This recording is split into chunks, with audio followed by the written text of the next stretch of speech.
की जनता को किसी चीज से डरने की जरूरत नहीं। इस दुनिया में एक ऐसी चीज नहीं है जिससे हिंदुस्तान को या हिंदुस्तान के किसी भी नागरिक को डरने की जरूरत है। और जब ये देश को बताते हैं, जब ये हिंदुस्तान के किसान को बताते हैं, मजदूर को बताते हैं, युवा को बताते हैं कि तुम्हें डरने की जरूरत है, तो ये देश की इज्जत नहीं करते हैं। गरीबों को डरा के दबा के उनके पैसों को हड़प के रखने का काम कांग्रेस इतने वर्षों तक करती रही। आज आखिरकार एक ऐसी सरकार आई है, मोदी जी की सरकार, जो गरीबों की हक की लड़ाई लड़ रही है, गरीबों का हक गरीबों के हाथों में दे रही है। तो स्वाभाविक रूप से राहुल जी को तो परेशानी होगी ही। बीजेपी की पॉलिसी को देखो, पूरा का पूरा लक्ष्य हिंदुस्तान के लोगों को डराने का है।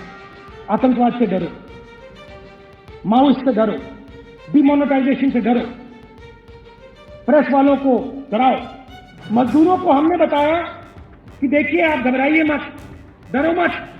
पूरी हिस्ट्री में आप देख लीजिए, जहां भी डर फैलाया गया है वहां गरीबों से उनका हक, उनका पैसा, उनकी जमीन छीनी जाती है।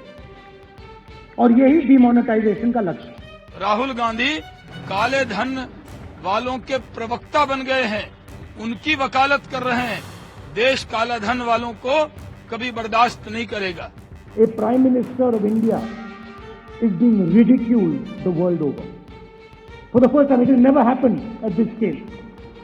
Never before has every single economist of any repute said that the Prime Minister of India has taken such an incompetent and badly thought out decision. ये वेदना सम्मेलन उनका गरीबों के लिए या देश के नागरिकों के लिए नहीं, बल्कि अपने लिए था। कांग्रेस हताश है, निराश है, और ये हताशा निराशा साफ दिख रही है। एक तरफ राहुल गांधी फिल्मी डायलॉग से हमारे नेता की तुलना करते हैं, जबकि खुद देश उनके घिसे पिटे डायलॉग को अब सुनने को तैयार नहीं। और वो नाकामी, हताशा, निराशा पूरी तरह राहुल गांधी जी के चेहरे पर आज दिख रही थी। बहुत प्रेरणादायक था और मेरा ख्याल है इस आह्वान पे कांग्रेस पार्टी खड़ी होगी और मेरे ख्याल में ये शुरुआत है मोदी सरकार के अंत की। नमस्कार, प्राइम टाइम में मैं कादम्बिनी शर्मा हूं आपके साथ। अमेरिका के पद से विदा हो रहे राष्ट्रपति बराक ओबामा ने जिस शहर शिकागो से शुरुआत की थी, वहीं पर अपना फेयरवेल स्पीच दिया। कई चीजें कहीं। पूरी दुनिया में ये भाषण देखा सुना जा रहा है। ये खास इसलिए नहीं कि अपने किए कामों का बखान किया गया हो, अपनी महानता बताई गई हो, बल्कि इसलिए है कि कुछ चीजें शायद हर जनता, हर लोकतंत्र के लिए उतनी ही सही, सच्ची हैं जितनी अमेरिका के लिए हैं। ओबामा ने कहा कि बदलाव तब आता है जब आम लोग बदलाव लाने के लिए साथ जुड़ते हैं, कोशिश करते हैं, उसकी मांग करते हैं। अपने देश में भी हमने ये देखा है। ओबामा ने कहा कि लोकतंत्र का मतलब एक राय होना भी नहीं, हर बहस, हर अलग राय के बावजूद ये समझना है कि हम साथ हैं, एक साथ ही ऊंचे उठेंगे या नीचे गिरेंगे। आज हमारे लिए भी ये समझना बहुत जरूरी है कि वैचारिक भिन्नता का मतलब अलग होना नहीं होता। लोकतंत्र का मतलब सबके लिए आर्थिक मौके होना भी है, ये कहना है ओबामा का। हम भी जानते हैं कि कुछ खास लोग, कुछ जातियों तक अगर सारे आर्थिक मौके रहे तो लोकतंत्र का कोई मतलब नहीं रहेगा। अमेरिका को भी हमने नस्लवाद से जूझते देखा है। ओबामा पहले ब्लैक राष्ट्रपति हैं, पर वो कहते हैं कि नस्लवाद खत्म होने से अब भी बहुत दूर है। यहाँ भारत में हम भी धर्म, जाति में बटे हुए हैं, ये समझे बिना कि ये हमें कैसे पीछे धकेल रहा है। ओबामा के मुताबिक अगर अल्पसंख्यक कोई विरोध करते हैं तो वो कोई विशेष सुविधा नहीं मांग रहे, बस बराबरी का हक मांग रहे हैं। पर यहाँ हम और कई देशों में ये समझने से लोग इनकार करते हैं। और सबसे बड़ी चीज, राजनीति विचारों की लड़ाई है। एक स्वस्थ बहस के जरिए एक लक्ष्य तक पहुंचते हैं। अगर ये खत्म हुआ तो लोकतंत्र के लिए खतरा है। ओबामा कहते हैं कि अगर डर के आगे घुटने टेके तो लोकतंत्र खत्म हो जाएगा। लोकतंत्र खुद नहीं बना रहेगा, इसको फॉर ग्रांटेड नहीं लेना चाहिए। इसके लिए लोकतांत्रिक संस्थाओं को बनाए रखना बहुत जरूरी है, मूल्यों को बनाए रखना बहुत जरूरी है। पारदर्शिता, एथिक्स, ये सब जरूरी हैं। और सिर्फ चुनाव के वक्त नहीं, अपने पूरे जीवन हर नागरिक को इसके लिए काम करना चाहिए। और भी बहुत कुछ है इस भाषण में। आप ना देख सके हो तो कम से कम पढ़ लें, सोचें कि क्या आज के हमारे राजनीतिक परिदृश्य में ये कितना मायने रखता है या नहीं रखता है। ये आपकी सोच है। अनेकता में एकता, भिन्नता में भी दूसरे विचारों को जगह क्या हम दे पा रहे हैं? ये हमारी संस्कृति रही है, ये देने की हमारी संस्कृति रही है, लेकिन आज क्या हम ये कर पा रहे हैं? किस तरह की राजनीति हो रही है? नागरिकों के तौर पर हम देश बना रहे हैं या लोकतंत्र की जगह कुछ और ला रहे हैं? लोकतंत्र की एक मांग मजबूत विपक्ष भी है, जो अब तक छिन्न भिन्न दिखता रहा है। अब नोटबंदी के बाद और 5 राज्यों में विधानसभा चुनावों के पहले क्या विपक्ष मजबूत हो पाएगा? इसी सिलसिले में आज नजर कांग्रेस बनाम बीजेपी पर। क्या कांग्रेस अब आखिर अपने आप को मजबूत करने की दिशा में बढ़ रही है या वही ढाक के 3 पात हमेशा की तरह? वैसे ये जरूर कहना होगा कि आजकल जब राहुल गांधी भाषण देते हैं तो बीजेपी का जवाब उस पर फौरन आता है। इसी सब पर हमारी आज खास चर्चा, लेकिन उसके पहले देखते हैं उमाशंकर सिंह की ये रिपोर्ट।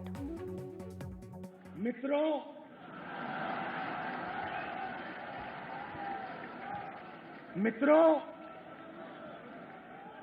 अपने जेब में हाथ डालो। सबने अपने जेब में हाथ डाला। ये जो तुम्हारे जेब में 500,000 रुपए का नोट है, अब ये कागज हो गया है, कागज। मुझे अपना वर्तमान समय दो, मैं आपको एक चमकता हुआ नया भारत आज से 10-15 साल बाद दूंगा।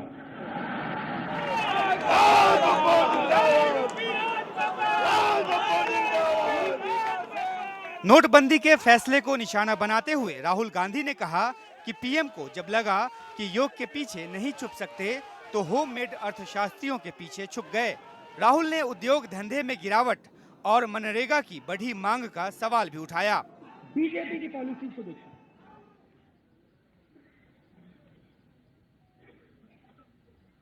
पूरा का पूरा लक्ष्य हिंदुस्तान के लोगों को डराने का है। आतंकवाद से डरो, माओइस्ट से डरो, डिमोनेटाइजेशन से डरो, प्रेस वालों को डराओ। मोदी सरकार की नाकामियों को गिनाते हुए राहुल ने गरीब किसानों को भरोसा दिलाया और सरकार पर लोकतांत्रिक संस्थानों को कमजोर करने का आरोप लगाते हुए कहा कि अच्छे दिन तभी आएंगे जब कांग्रेस आएगी। And the people of India keep wondering, when are अच्छे दिन going to come? अपने भाषण में राहुल ने सहारा घूसकांड और विजय माल्या समेत पेटीएम के भी मुद्दे उठाए। राहुल ने ये भी कहा कि मजहब चाहे कोई भी हो, कांग्रेस का निशान सबके साथ है। इससे पहले पूर्व प्रधानमंत्री मनमोहन सिंह ने कहा कि मोदी सरकार की उल्टी गिनती अब शुरू हो चुकी है। We can imagine that what a disaster this demonetization move was. It has hurt the country very badly. The things have gone from bad to worse in the last 2 months. Rahul Gandhi ने इस मंच से अपने कार्यकर्ताओं में उत्साह भरने की कोशिश की। प्रधानमंत्री नरेंद्र मोदी पर जमकर निशाना साधा, कटाक्ष किया और यहां तक कि नकल भी उतारने की कोशिश की। लेकिन सबसे बड़ा राजनीतिक संदेश जो यहां से देने की कोशिश हुई वो ये कि सोनिया गांधी के राष्ट्रीय अध्यक्ष रहते हुए भी अब पूरी कांग्रेस जो यहां मंच पर मौजूद थी उसकी पूरी कमान राहुल गांधी के हाथ में है। बस औपचारिक ऐलान बाकी है। नई दिल्ली से कैमरा पर्सन कानन पात्रा के साथ उमाशंकर सिंह, एनडीटीवी इंडिया। और इस पर खास चर्चा के लिए हमारे साथ मेहमान जुड़ रहे हैं। आपको सबसे पहले बता दें कि मुंबई से हमारे साथ शाइना एनसी जुड़ रही हैं, प्रवक्ता हैं बीजेपी के। संजय निरुपम यहाँ दिल्ली से हमारे साथ जुड़ रहे हैं, प्रवक्ता हैं कांग्रेस के। यहाँ दिल्ली स्टूडियो में हमारे साथ मनीषा प्रियम हैं, पॉलिटिकल एनालिस्ट हैं, रिसर्चर हैं, एकेडमिक हैं और लगातार इस पर काम करती रही हैं, पॉलिटिकल जो एनवायरनमेंट है उस पर काम करती रही हैं। उमाशंकर सिंह हैं, हमारे सहयोगी हैं और काफ़ी वक्त से कांग्रेस भी कवर कर रहे हैं, इनसाइड आउट जिसको कहते हैं, कांग्रेस को वो जानते हैं। सबसे पहले संजय निरुपम, आपसे मैं जानना चाहती हूं कि आज जिस तरह से राहुल गांधी ने संचालन किया है और कई चीज़ें पिछले कुछ दिनों में जो हुई हैं, जो प्रतीकात्मक स्तर पर जो कहा जा रहा है कि राहुल गांधी काम कर रहे हैं जो पहले सोनिया गांधी करती थी, जैसे स्थापना दिवस के दिन कांग्रेस अध्यक्ष पार्टी कार्यालय में झंडा फहराते हैं, लेकिन उस दिन राहुल गांधी ने फहराया, आज वो संचालन कर रहे थे। फिर ये सारी चीज़ें जो हैं हम क्या समझें कि बिना एक ऐलान किए हुए अब कमान जो है कांग्रेस की, क्या वो राहुल गांधी के हाथ में है?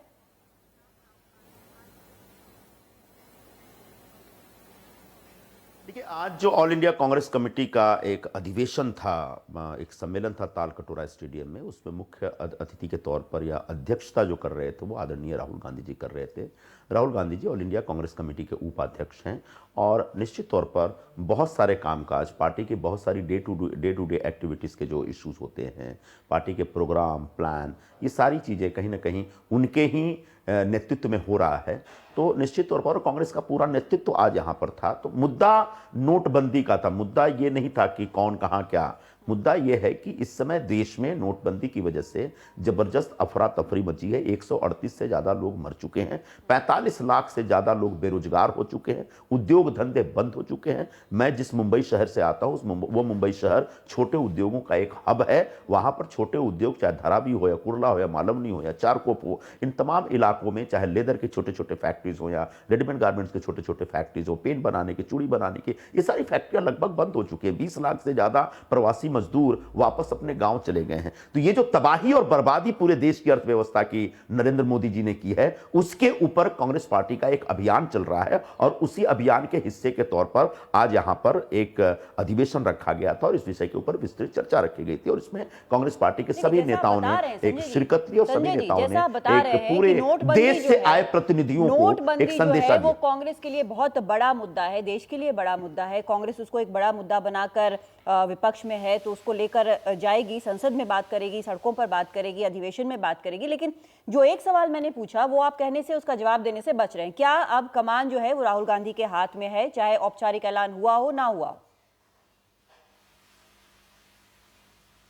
मैं बच नहीं रहा हूं, मैं तो कह रहा हूं कि बिल्कुल कमान है और मैं ये भी मांग कर रहा हूं कि जितना जल्दी हो राहुल गांधी जी को कांग्रेस पार्टी का अध्यक्ष बना देना चाहिए, क्योंकि राहुल जी के नेतृत्व में कांग्रेस के तमाम कार्यकर्ताओं, तमाम नेताओं की एक जबरदस्त आस्था है और बहुत सशक्त तरीके से, बहुत कुशलतापूर्वक राहुल जी कांग्रेस पार्टी का एक नेतृत्व कर रहे हैं। लेकिन यह विषय अभी हमारे लिए इतना महत्वपूर्ण नहीं, ये पार्टी का शीर्ष नेतृत्व तय करेगा। लेकिन जिस मुद्दे पे ये अधिवेशन था, जिस मुद्दे पे ये कार्यक्रम था, उस मुद्दे पे मैं जोर देना चाहता हूं कि नोटबंदी और उसकी वजह से, फेलियर की वजह से जो कैशलेस इकोनॉमी करने का जो विषय लेके आए हैं मोदी जी, उस कैशलेस में एक बहुत बड़ा स्कैम है, बहुत बड़ा घोटाला है। संजय जी, आपको लगता है अभी तक जो हुआ है, संजय जी अभी तक जो हुआ है, जिस तरह से हमने देखा कि हर जगह पर राहुल गांधी इस मुद्दे पर आगे बढ़कर बोलते रहे, लेकिन फिर बीच में वो कुछ दिन छुट्टी पे चले गए थे, जिसको लेकर बीजेपी निशाना साध रही थी आपके ऊपर कि पार्ट टाइम पॉलिटिशियन है। तो अब हम क्या समझें कि फुल टाइम यहाँ पर पॉलिटिक्स होगा, क्योंकि ये मुद्दा बहुत अहम है।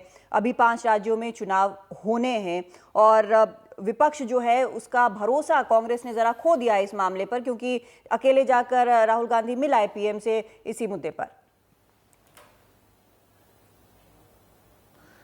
ऐसा है कादम्बरी जी, राहुल गांधी जी को पूरे देश ने पिछले 5-6 महीने में लगातार देखा है कि देश के कोने कोने में वो जा रहे हैं। उत्तर प्रदेश में पदयात्रा, रथ यात्रा करते और 1 महीने तक कंटिन्यूअस उत्तर प्रदेश घूम रहे हैं, गांव गांव गली गली जा रहे हैं। तो ये जो बीजेपी का एक टुच्चापन है, छोटापन है कि राहुल गांधी पार्ट टाइम नेता हैं, ये इसकी हम बहुत ज्यादा परवाह नहीं करते रहे कि बस छुट्टियों की। तो दुनिया में कौन सा ऐसा सामान्य व्यक्ति है जो अपने हेक्टिक शेड्यूल के बाद एक छोटा सा ब्रेक नहीं लेता? अटल जी भी ब्रेक लिया करते थे, अटल जी भी छुट्टी मनाया करते थे। तो क्या भारतीय जनता पार्टी उसको भी अप्रूव नहीं करती है?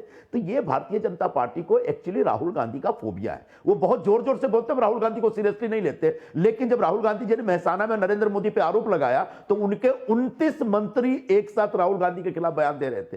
प्रदेश भाजपा के 9 अध्यक्ष, उनके मुख्यमंत्री राहुल गांधी के ऊपर जवाब दे रहे थे। तो ये राहुल गांधी से घबराए हुए हैं, राहुल गांधी से डरे हुए हैं और ऐसे में राहुल गांधी जी के नेतृत्व की पूरी सशक्तता के साथ हम लोग जो काम कर रहे हैं वो निश्चित तौर पर एक बहुत अच्छा रिजल्ट देगा, क्योंकि भारत की जनता धीरे धीरे ऊब रही है। संजय जी, आप जो कह रहे हैं शाइना एनसी से, मैं इसका जवाब चाहूंगी। शाइना जी, क्या सच में जिस तरह से राहुल गांधी जब पहले बोलते थे तो आमतौर पर इग्नोर कर दिया जाता था, लेकिन अब जब वो बोलते हैं तो इसका जवाब हर जगह से आता है, ऊपर से लेकर नीचे तक आता है? क्या मतलब है इसका? सच में फोबिया है जैसा संजय जी कह रहे हैं?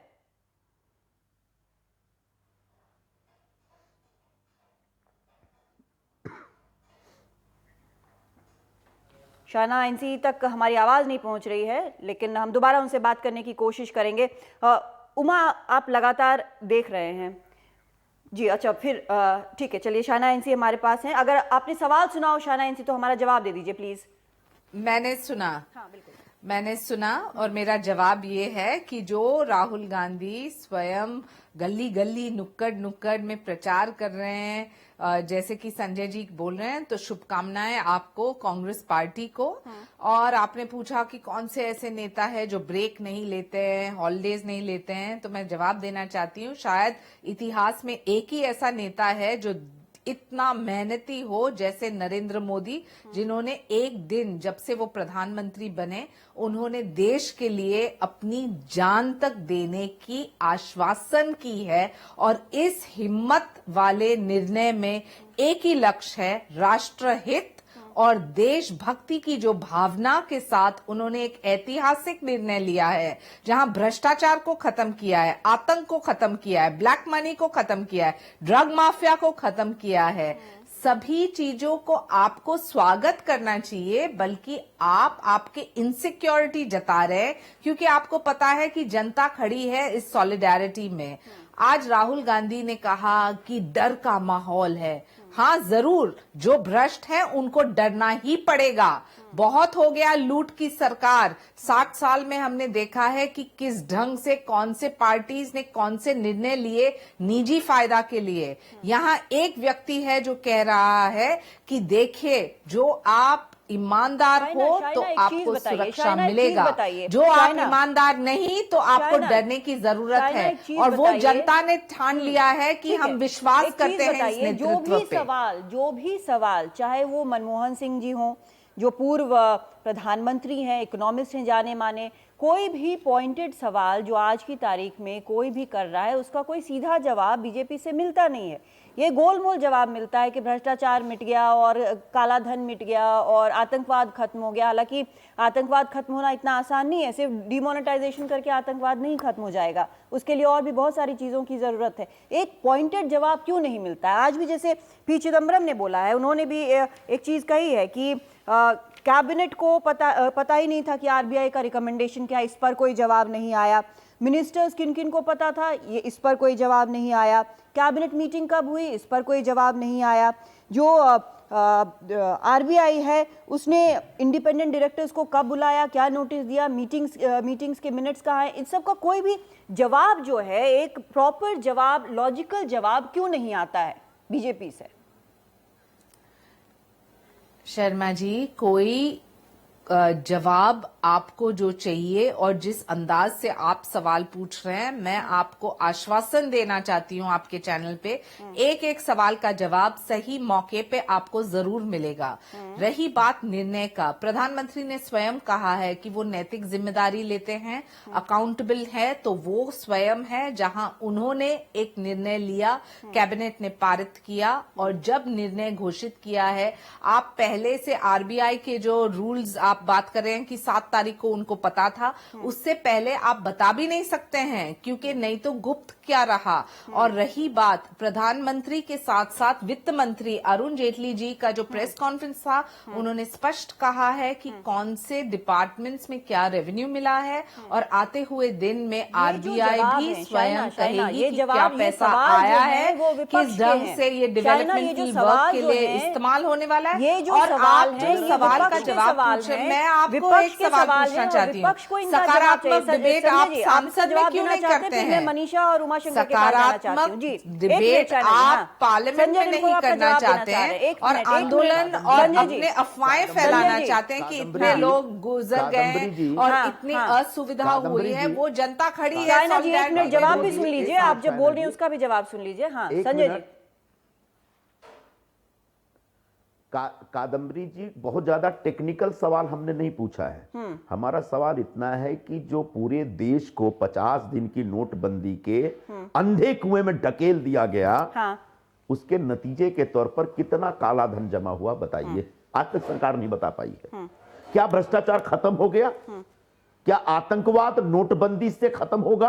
अगर आतंकवाद नोटबंदी से खत्म होता तो बराक ओबामा ये ओसामा बिन लादेन को मारने के लिए यहां नहीं भेजते किसी को, अपना डॉलर रद्द कर देते। वो कहने का मतलब यह है कि आपको कैशलेस सोसाइटी करने का एक तमाशा लाना था। मोदी जी बहुत बड़े देशभक्त हैं और पेटीएम जिसमें 62% विदेशी भागीदारी है, उसके ब्रांड एम्बेसडर बन के घूम रहे। तमाम जो विदेशी कंपनियों के कार्ड हैं उसके जरिए आप पूरे देश में उपभोक्ता मार्केट में, उपभोक्ता बाजार में आप ट्रांजैक्शन चलाना चाहते हैं। ये देशभक्ति है।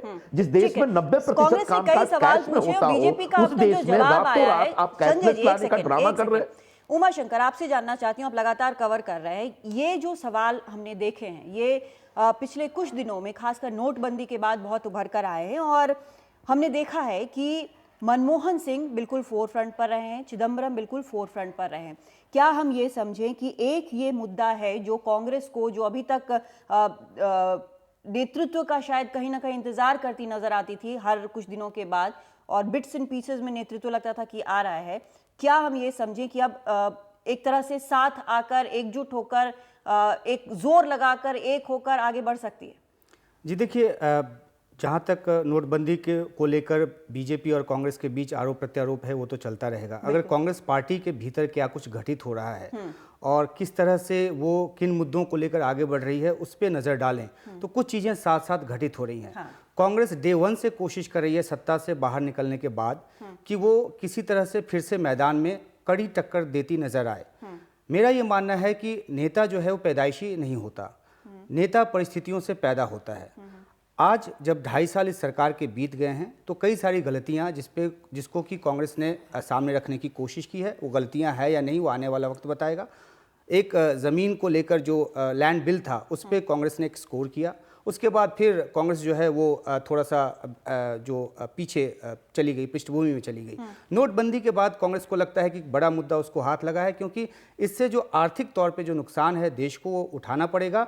और जो लोग आज की तारीख में, चाहे वो कोट अनकोट देशभक्ति की बात हो, राष्ट्रवाद की बात हो, उसके नाम पे अगर नोटबंदी के फैसले के साथ हैं, चाहे वो मिडिल क्लास हो जिसके पास प्लास्टिक मनी है, उन सब के अलावा अगर ग्रामीण तस्वीर को देखें तो कांग्रेस को ये लगता है कि वो एक बहुत बड़ा इशू है। और 5 राज्यों में जिस तरह से चुनाव होने जा रहे हैं वैसे में कांग्रेस को लगता है कि अगर अब हम इस पे करारा प्रहार करें तो चीज़ें हमारे हक में आ सकती हैं। नंबर 1। नंबर 2, ये तो परिस्थितियों में बदलाव की बात है। दूसरी बात, कांग्रेस के नेतृत्व में जो आया बदलाव है उसको देखने की बात है। राहुल गांधी अब से पहले जब बोलते थे, हालांकि पिछले 4-5 भाषणों को छोड़ दीजिए, तो बहुत ही डिफेंसिव नजर आते थे, एब्रप्टली शुरू करते थे, एब्रप्टली खत्म कर देते थे, लगता था जैसे कॉन्फिडेंस की कमी है। अब पिछले कुछ दिनों से, खासतौर पे ये जो 10 दिन की छुट्टी काटकर लौटे हैं और आज जो उन्होंने भाषण दिया है, तो कांग्रेस के वो नेता भी जो दबी जुबान में मानते थे कि हमारा नेता तो है लेकिन अच्छा वक्ता वो नहीं है, तो आज उनको लगा है कि राहुल गांधी के भाषण में निखार आ गया है और अब आने वाले दिनों में कांग्रेस की बागों में भी बाहर आ जाएगा। तो ऐसा उनको लगा है कि हमारा नेता जो है अच्छा वक्ता भी हो रहा है। हालांकि कांग्रेस के लिए शायद जो संजय निरुपम जी हैं उनको शायद ये विश्लेषण अभी भी बुरा लगे कि उनके नेता की जो पैमाइश है वो इस बात पे हो रही है कि कितना अच्छा वो बोलते हैं या कितना अच्छा वो नहीं बोलते हैं। लेकिन मेरा ये मानना है कि परिस्थितियां अब जैसे जैसे सरकार के दिन बढ़ते जा रहे हैं, सरकार जो गलतियां करती जा रही, जो कांग्रेस जिसको गलती बता रही है, उसके आधार पे पार्टी स्कोर करने की कोशिश कर रही है और उनके नेता में भी अब निखार आ रहा है और ज़्यादा अग्रेसिव तरीके से अपनी बातों को रखने की कोशिश करें, जैसा कि आज के भाषण में हमने देखा है। मनीषा जी, जो यहाँ पर उमा शंकर कह रहे हैं कि भाषणों में अब निखार आ रहा है या फिर जो कार्यकर्ता हैं उनमें भी आज उत्साह नज़र आया है, बीजेपी हम देख रहे हैं कि बार बार अब जवाब देती है। अभी आपको हम एक दिखाएंगे, कुछ तस्वीरें दिखाएंगे जहाँ पर खुद प्रधानमंत्री जो हैं वो किस तरह से, एक तरह से राहुल गांधी जो करते हैं, जिस तरह से एक्ट करते हैं उसकी नकल करने की कोशिश करते हैं। क्या हम ये समझें कि कहीं ना कहीं अब बीजेपी का भी ये मानना है कि शायद वो जो कहीं पे भी कोई भी गलतियां हो रही हैं या जो स्टेप्स वो ले रही है उसको जनता कहीं गलती मान रही है, उसको लेकर बीजेपी भी अब डिफेंसिव पर है?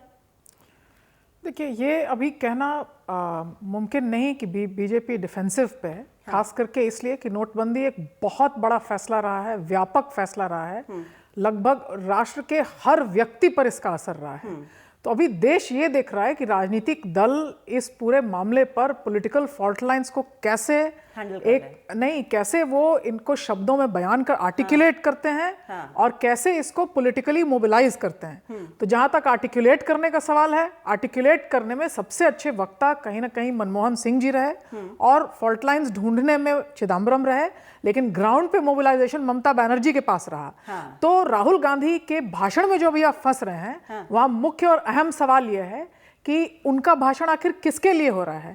इस भाषण का जो इंटेलेक्चुअल क्रिटिक है उसकी धरोहर मनमोहन सिंह जी के पास है, इसकी जो जमीन की राजनीति है उसकी बागडोर जो ममता बनर्जी के पास है। तो अब ये कहना कि पहले वो खराब बोलते थे अभी वो अच्छा बोल रहे हैं, ये उनके इंटरनल मामला है। और ये बार बार ये सुनना कि अब वो अनाउंस कर दिए जाएंगे, अब आप कीजिए। जयपुर हमने इंतजार किया, इसी तालकटोरा में मुझे याद है एलपीजी सिलेंडर को लेकर के वो मनमोहन सिंह जी से बिल्कुल, उस दिन तो मुझे लगा था कि आज वो फायर आया, तो अब आज वो फायर आया कि कल वो फायर आया, ये बिल्कुल आपके अपने घर की बात है। और क्यों आप नहीं अनाउंस कर सकते हैं कि वो हैं या नहीं हैं। और कहीं ना कहीं एक डर तो कांग्रेस में अभी भी है। मेरे ख्याल में बात यह है कि राहुल गांधी के पास एडमिनिस्ट्रेटिव एक्सपीरियंस नहीं है, पॉलिटिकल एक्सपीरियंस जबरदस्त नहीं है। जीत के कौन से एक्सपीरियंसेस है जिनकी वजह से आप कहिएगा कि ये बहुत बड़े नेता हैं? ना इंटेलेक्चुअल क्रिटिक है, ना ग्राउंड मोबिलाइजेशन है। केवल कांग्रेस पार्टी ये मानने को तैयार है कि ये हमारे नेता हैं, कल बुरा बोलते थे और आज अच्छा बोलते हैं। तो अगर आप समझते हैं कि ये एक सेलेबल पॉइंट है तो मैं अब फिर इस पे चुप लगाऊंगी। लेकिन भारत की जनता जो है वो समझती है, नोटबंदी से दुख हुआ है। अगर भाजपा में कहीं ये खुशफहमी हो कि बड़ी अच्छी नीति थी, और कई जगहों में जहां ग्राउंड पे मैं तो घूमती हूं, लोगों ने कहा कि देखिए भारत सोने की चिड़िया हो गई। मैंने कहा क्यों भाई? देखिए इतने लोग जो कतार में हैं सबके पास नोट है, इसका मतलब भारत जो इतना गरीब था जहां कोई पैसा नहीं था वहां लोग अब सोने की। तो ये देखिए, ये बात बनाने वाली बात है, ये छुपाने वाली बात है। जब हमारे आपके जेब में सेंध लगे, कोई नहीं ये बाहर आके कहने वाला है कि बड़ी तकलीफ हो गई, बड़ा दुख हो गया। लेकिन उस दुख का बयान कैसे हो रहा है, उस दुख का मोबिलाइजेशन कैसे ले जा रहा है, बिल्कुल। और अगर वो मोबिलाइजेशन जबरदस्त तरीके से कांग्रेस पार्टी नहीं करेगा तो फिर मनमोहन सिंह जी ने जो कहा वो जॉन मेनर्ड कीन्स के अर्थशास्त्र के किताब का चैप्टर 11 बन के रह जाएगा। बहुत बढ़िया भाषण था अमूमन, लेकिन ग्राउंड मोबिलाइजेशन के नेता कहां उभर रहे हैं वो तालकटोरा में कौन? इस सिनेरियो में बहुत शॉर्ट में जवाब चाहिए मुझे, क्योंकि मुझे एक छोटा सा ब्रेक लेना है। कि इस सिनेरियो में ऐसा क्यों होता है कि बीजेपी के जितने नेता हैं वो बिल्कुल जिसको कहते हैं स्क्रैम्बल करते हैं जवाब देने के लिए? देखिए, कहीं ना कहीं एक आदत से भी बन गई है। और मैं ये कहूंगी कि एक हल्का राजनीतिक माहौल हो गया है। ये माहौल जो है, जो हाथ में लेके हम घूमते रहते हैं, ये छोटी सी चीज, इसमें एक जोक, इसमें एक ये, उसमें एक अगला हंस लें। लेकिन आप सावधान भी रहें, क्योंकि इमरजेंसी के बाद मुझे याद है कि जिस इंदिरा गांधी को बिल्कुल हल्के में लिया जा रहा था, एक बेल्ची मसाकर में उन्होंने एक पॉलिटिकल संवाद एस्टैब्लिश किया, वो पहुंची और वो उलट गया। बहुत बड़ी बात है ये। खबरदार रहिएगा, किस दिन ये उलट जाएगा नहीं पता, लेकिन तालकटोरा में ये तो अभी होता हुआ नहीं दिख रहा है। ये जो हल्केपन की बात की है, हमारी राजनीति में हम बार बार देख रहे हैं कि आ रहा है, वो हो रहा है, कभी एक कभी कोई दूसरा। लेकिन जो संवाद चल रहा है, संवाद पर भी नजर डालना जरूरी है। इस संवाद का एक उदाहरण आपको हम दिखाते चलते हैं। उनके एक युवा नेता हैं। मित्रों, अभी भाषण सीख रहे हैं, ऐसे करते वो भी ऐसे करते। मित्रों, अपने जेब में हाथ डालो। सबने अपने जेब में हाथ डाला। ये जो तुम्हारे जेब में 500,000 रुपए का नोट है, अब ये कागज हो गया है, कागज। जब से उन्होंने बोलना सीखा है और बोलना शुरू किया है, मेरी खुशी का कोई पार नहीं है।